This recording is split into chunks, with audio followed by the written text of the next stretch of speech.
ಪಿಂಚಣಿದಾರರ ಜೀವನವನ್ನು ಸುಗಮಗೊಳಿಸುವ ಪ್ರಧಾನಮಂತ್ರಿಯವರ ದೂರದೃಷ್ಟಿಯ ಭಾಗವಾಗಿ ಕೇಂದ್ರ ಪಿಂಚಣಿ ಮತ್ತು ಪಿಂಚಣಿದಾರರ ಕಲ್ಯಾಣ ಇಲಾಖೆಯು ಅಸ್ಸಾಂನ ಗುವಾಹಟಿಯಲ್ಲಿ 58ನೇ ನಿವೃತ್ತಿ ಪೂರ್ವ ಸಮಾಲೋಚನಾ ಕಾರ್ಯಾಗಾರದಲ್ಲಿ ಕೇಂದ್ರ ಸಚಿವ ಡಾ ಜಿತೇಂದ್ರ ಸಿಂಗ್ ಪಾಲ್ಗೊಂಡಿದ್ದರು.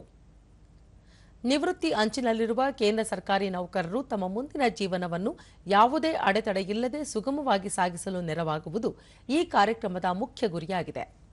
ಪಿಂಚಣಿ ನಿಯಮಗಳು ಮತ್ತು ಕುಟುಂಬ ಪಿಂಚಣಿ ಸೌಲಭ್ಯಗಳ ಮಾಹಿತಿ, ಆರೋಗ್ಯ ಸೇವೆಗಳು ಹಾಗೂ ಸೈಬರ್ ಭದ್ರತೆ ಬಗ್ಗೆ ಜಾಗೃತಿ ಮೂಡಿಸುವುದು ಇದರ ಉದ್ದೇಶವಾಗಿದೆ. ಅಸ್ಸಾಂನ ವಿವಿಧ ಭಾಗಗಳಲ್ಲಿ ಕಾರ್ಯನಿರ್ವಹಿಸುತ್ತಿರುವ ಮತ್ತು ಮುಂದಿನ 1 ವರ್ಷದಲ್ಲಿ ನಿವೃತ್ತರಾಗಲಿರುವ ಸುಮಾರು 350 ಸರ್ಕಾರಿ ನೌಕರರು ಈ ಕಾರ್ಯಾಗಾರದಲ್ಲಿ ನೇರವಾಗಿ ಭಾಗವಹಿಸಿ ಪ್ರಯೋಜನ ಪಡೆಯಲಿದ್ದಾರೆ. ಪಿಂಚಣಿ ವಿತರಿಸುವ ಬ್ಯಾಂಕುಗಳಿಗೆ ಹೊಸ ನಿಯಮಗಳು ಮತ್ತು ಕಾರ್ಯವಿಧಾನಗಳ ಬಗ್ಗೆ ತರಬೇತಿ ನೀಡಲಾಗುತ್ತದೆ.